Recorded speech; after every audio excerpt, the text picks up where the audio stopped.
All right, so this video is going to focus on this plugin, the RX1200, which is a 12-bit sampler instrument made by Inphonik.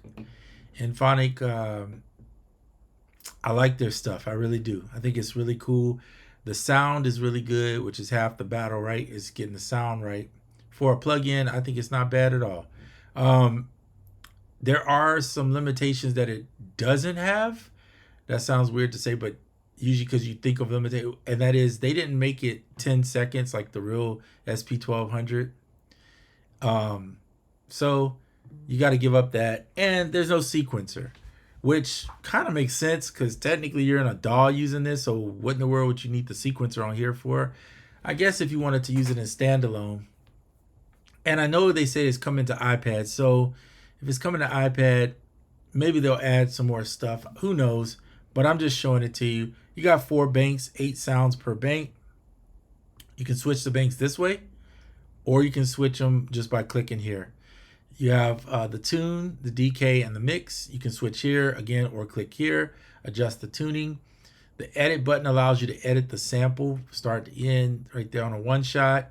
This is a loop, all right? So if you, this one plays it forward and backwards. Pretty simple, right? Okay, so you can create a loop technically for something in here and then just have it playing while you're doing other stuff over it. You could do that. Autoplay is here. Autoplay will, when you drag and drop a sample in, will automatically play the sample. You can also adjust the volume here, the master volume. And I don't know what this play is for yet. I haven't figured that out, okay? You have your places, your collection. Collection is the factory stuff. Your places, you can draw off your hard drives or wherever. And then you have, of course, your favorites. All right, let's go back to... Oh, let me show you one more thing in the edit. So in the edit, let's say you're on a loop. You can do ping pong, set and adjust the points for the loop start.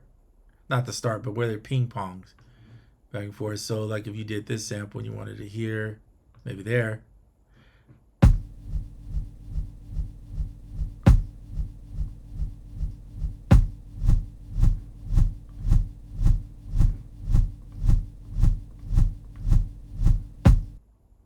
Okay, so it can get weird like that. But with samples, this is just a kick. But with samples, it'll probably be more something you actually want to use it for. All right, close that down. Of course, I already talked about this. You guys, most people know what tune, decay, and mix are. If you don't, you can either look it up or you can ask somebody in the comments or you can ask me in the comments. And we can talk about it. Velocity response is kind of unique. I don't think that's on the SP. I don't think it's on the SP1200, but it's been a while since I've seen one in person or even looked at one on a picture, to be honest with you, because it's just not, there's so many bit reduction things out there that do this kind of stuff. So I don't typically, I only use this plugin because I like some of the drum patches, if I'm being blatantly honest. So I made my own user patch, which you can do. There are some templates to get you started. Like if you want to clear all the pads and have like the original filters, 1200 filter mono, or you can use some of their other filters they made in here, or just all of it cleared. And then the factory collection, these are the preset names that they've built for you to start with. One of my favorites is the Brooklyn. That's why I have one called My Brooklyn. I also enjoy the Dirty Jazz. It's pretty good.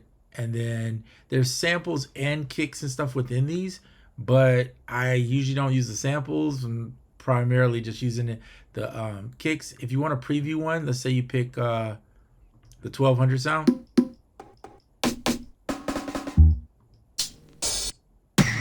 Hey, yeah.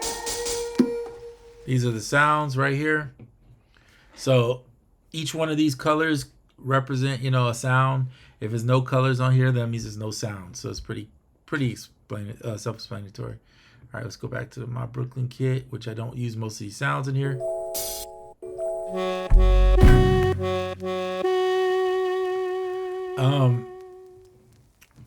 Yeah, there is a manual. I want to show you guys this. Here's the settings button up here. You can adjust the display. I personally like the linear. I like all my samples right next to each other because if you're working on like a 25 or 37 key keyboard, you ain't got that much of a spread to where you want to do 4 octaves. So keeping it within the 3 octaves is kind of nice. so you don't have to do a bunch of octave jumping.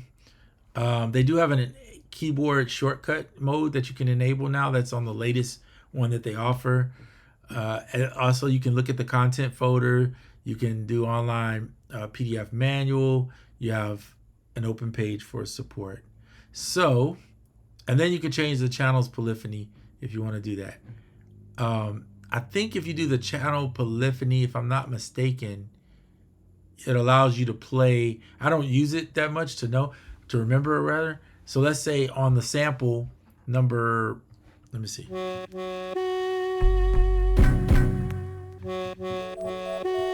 Let's use this one. This is 1, 2, 3, 4, 5.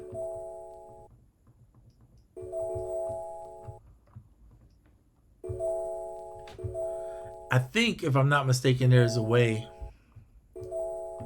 and I don't know, I need to read the manual on this portion because I don't really use it for this, to where you can sequence, to where you can play this across the keys.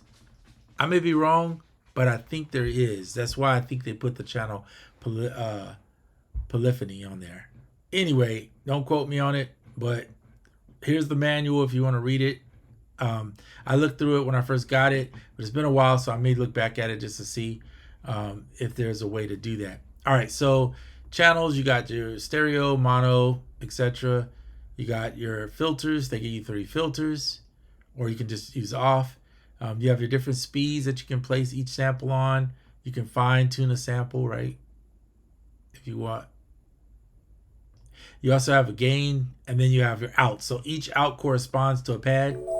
So if you look at that, just keep your eyes on the outs. I'm going to switch pads.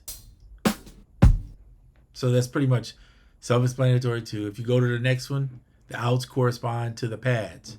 It's the same thing, just different banks, right? So that's pretty much it with this. I'd suggest reading the manual, watch their video. They have a really good video where they break down each thing in this device, which is kind of cool. I watched it, but I can't remember everything.